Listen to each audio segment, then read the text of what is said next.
Hello friends, आज हम करने वाले हैं क्लास 10th का मैथ्स का prove that a parallelogram circumscribe a circle is a rhombus. ये हमें प्रूव करना है, ठीक है। सर्कल चैप्टर से है और ये सीबीएसई में 2023 में आया हुआ है। जैसे आपको पता है कि इस समय मैंने सर्कल की सीरीज़ चला रखी है, उससे पहले मैंने एपी की सारी सीरीज़ चलाई थी, तो आपको प्लेलिस्ट मिल जाएगी, वहाँ से आप चेकआउट कर सकते हो।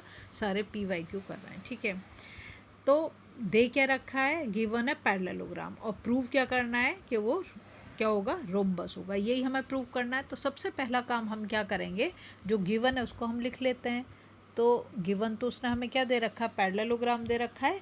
तो हम इस पैरेललोग्राम को एक नाम दे देते हैं। क्या दे देंगे, ए बी सी डी लिख देंगे। A B C D is a parallelogram, ठीक है। दूसरी चीज़, हमें प्रूव क्या करना है, टू प्रूव में हम उसको लिख देंगे। तो हमें प्रूव करना है यहाँ पर रोम्बस। क्या प्रूव करना है, रोम्बस, ठीक है। सेकंड चीज़, अब हमारे तो रोम्बस हमें किसे प्रूव करेंगे, इसे ए बी सी डी को, मैंने यह नाम नहीं लिखा, रोम्बस हमें प्रूव करना है, ठीक है। अब हम इसका प्रूफ शुरू करते हैं। तो प्रूफ शुरू करेंगे तो सबसे पहले तो हमें प्रॉपर्टी पता होनी चाहिए। अगर वो बोल रहा है कि A B C D is a parallelogram, तो ए बी सी डी अगर पैरेललोग्राम है तो अपोजिट साइड्स आर इक्वल। तो हम लिख सकते हैं A B is equal to C D and A D is equal to B C. ये तो हम लिख सकते हैं क्योंकि अपोजिट साइड्स कैसी होंगी, इक्वल होंगी, इक्वल एंड पैरेलल, है ना, ठीक है। चलो अब हम बात करते हैं टेंजेंट की। तो यहाँ पर अगर आप देखो तो एक एक्सटर्नल पॉइंट ए, यहाँ पर बी, यहाँ पर सी, यहाँ पर डी, 4 एक्सटर्नल पॉइंट हैं। और ये जो टेंजेंट बने हुए हैं तो इनके पॉइंट ऑफ कांटेक्ट को भी हमें नाम देना पड़ेगा, है ना। तो मैं यहाँ से शुरू कर देती हूँ, लिख दूँ पी क्यू आर और ऐसे मैंने इनके पॉइंट ऑफ कांटेक्ट को नाम दे दिया, ठीक है। अब हम क्या करेंगे, देखो ये हमें बहुत अच्छे से पता है कि अगर एक एक्सटर्नल से दो जो टेंजेंट बनते हैं उनकी लेंथ कैसी होती है, इक्वल होती है। तो मैं यहाँ पर ये लिख सकती हूँ, बड़े ध्यान से लिखेंगे क्योंकि बाद में हमें इसे पेयर भी करना पड़ेगा, है ना। तो A S equal to A R, कैसे, देखो ये हमारा ए एस और ये हमारा ए आर, तो ये इसके बराबर होगा क्योंकि इसका एक्सटर्नल पॉइंट क्या है, ए है, ठीक है।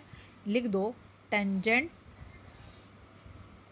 फ्रॉम ए, ठीक है। ए पॉइंट से बनना है तो एक पॉइंट से बने हुए दो टेंजेंट की लेंथ इक्वल होती है। अब हम जाते हैं दूसरे वाले पे, हम जाते हैं बी वाले पॉइंट पे। तो एक्सटर्नल पॉइंट बी है तो इससे टेंजेंट बन रहा है बी क्यू और बी आर, ये भी कैसे होंगे, इक्वल होंगे। तो यहाँ पर मैं दो दो वो लगा देती हूँ जिससे आपको बिल्कुल ईजीली समझ में आ जाएगा, ठीक है। तो हम यहाँ पे लिख देते हैं B Q equals to B R, ठीक है। यहाँ पे भी लिख देंगे tangents from point B, B से बने हुए टेंजेंट है, ठीक है। अब हम जाते हैं सी पॉइंट पे, यहाँ एक्सटर्नल पॉइंट सी है और इससे दो टेंजेंट बन रहा है, क्या, सी क्यू और पी सी। तो हम इसको भी लिख देते हैं, क्या लिख देंगे इसमें, सी क्यू इक्वल्स टू सी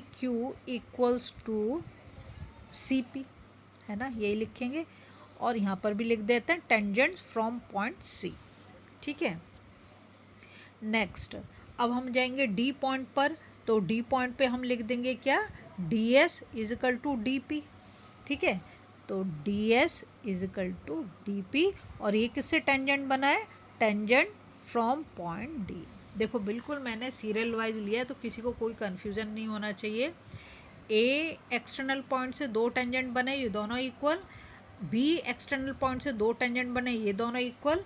ये सी पॉइंट से एक्सटर्नल से बने, ये दोनों, और यहाँ पर डी एक्सटर्नल से बने हैं तो ये भी इक्वल, ठीक है। अब क्या करेंगे, हम इन चारों को जो है, अगर हम इनको इक्वेशन का नाम दे दें कि ये इक्वेशन 1 है, ये इक्वेशन 2 है, ये इक्वेशन 3 है, ये इक्वेशन 4 है, तो हम इसे ऐड कर देते हैं, ठीक है। तो देखो ऐड करेंगे तो ये क्या हो गया, A S plus left hand side को लेफ्ट हैंड साइड के, A S plus B Q, A S plus B Q plus C Q plus D S, ठीक है, इक्वल्स टू, अब राइट हैंड साइड को ऐड कर देते हैं, A R plus B R plus C P plus D P, ठीक है। अब यहाँ पर आप देखो A S plus B Q अगर मैं करती हूँ, A S plus B Q, क्या हमें कुछ मिल रहा है, नहीं मिलेगा। देखो अगर मैं यहाँ पर ए एस, ये वाला ए एस को डी एस के साथ ऐड कर दूँ, क्या बोला मैंने, अगर मैं ए एस को डी एस के साथ ऐड कर दूँ तो ए डी मिल जाएगा हमें। ए डी इजिकल टू क्या होगा, ए एस प्लस डी एस। तो मैं वही काम कर रही हूँ, यानी मैंने ए एस और डी एस को ऐड करा तो मेरा क्या बन जाएगा, ए डी। ठीक है, प्लस अब देखो बी क्यू और सी क्यू को ऐड करने से हमें कुछ मिलेगा, इधर देख लो आप, ये रहा बी क्यू और ये रहा सी क्यू। अगर मैं इन दोनों को ऐड करूँ तो बी सी मिल जाएगा, इन दोनों को ऐड करके बी सी मिल जाएगा। तो मैं वही काम कर रही हूँ, इन दोनों को मैंने ऐड करा और हमें क्या मिल गया, बी सी मिल गया इक्वल्स टू। अब ऐसे हम यहाँ पर करेंगे, ए आर के साथ हम किसको ऐड करें कि हमें एक साइड मिल जाए, तो ए आर को अगर मैं बी आर के साथ, ये रहा देखो ए आर और ये बी आर, इन दोनों को ऐड कर दूँ तो ए बी मिल जाएगा। तो मैंने ए आर और बी आर को ऐड करा तो मुझे क्या मिल गया, ए बी मिल गया। प्लस सी पी और डी पी को ऐड करें, ये रहा हमारा सी पी और ये हमारा डी पी, तो क्या मिल जाएगा, हमें सी डी मिल जाएगा। तो मैंने यहाँ पर सी डी लिख दिया। ठीक है, अब क्योंकि हमें पता है अपोजिट साइड्स आर इक्वल, जैसे कि हमने पहले भी लिखा है, तो ए डी को देखो, ए डी किसके इक्वल है, बी सी के। बी सी हमारे यहाँ पर आ रहा है, अगर मैं इस बी सी की जगह पे ए डी लिख दूँ तो कोई प्रॉब्लम है, क्योंकि दोनों तो इक्वल हैं तो हम लिख सकते हैं। तो मैं यहाँ पे लिख रही हूँ A D plus A D, B C की जगह पे मैंने क्या लगा दिया, ए डी लगा दिया। क्यों लगा दिया, क्योंकि दोनों इक्वल हैं। ठीक है, यहाँ पर देखो अब तुम, यहाँ पर ए बी है और सी डी है, तो यहाँ पर जो है मैं ए बी, मतलब ए बी को तो लिख रही हूँ, ए बी तो मैंने लिख दूँगी। यहाँ तुम दोनों काम में से एक काम कर सकते हो, मतलब या तो दोनों जगह पे ए बी लिख दो या फिर दोनों जगह पर सी डी लिख दो। अब मैं यहाँ पर दोनों जगह पर ए बी लिख रही हूँ, A B plus A B. देखो सी डी कहाँ पे है हमारा, ये रहा सी डी, ये रहा सी डी किसके इक्वल है, ए बी के। तो मैंने यहाँ पर दोनों ए बी लिख दिया क्योंकि दोनों इक्वल है, और यहाँ पर मैंने दोनों ए डी। इन दोनों को हम ऐड करेंगे, 1 + 1 2, तो 2 ए डी हो गया। और यहाँ पर ए बी को ऐड करेंगे तो क्या हो गया, 2 ए बी हो गया। 2 से तो 2 कैंसिल आउट हो जाएगा, तो ए डी इजकल टू क्या आ गया, ए बी आ गया। अब यहाँ पर देखो तुम, ए बी इजकल टू किसके, सी डी के है, और ए डी इजकल टू किसके, बी सी के। तो ये आपस में चारों साइड इक्वल हो गई कि हमारी नहीं हुई है ना, चारों साइड हमारी इक्वल हो गई। तो हम क्या लिख देंगे, A B equal to B C equal to C D equal to A D.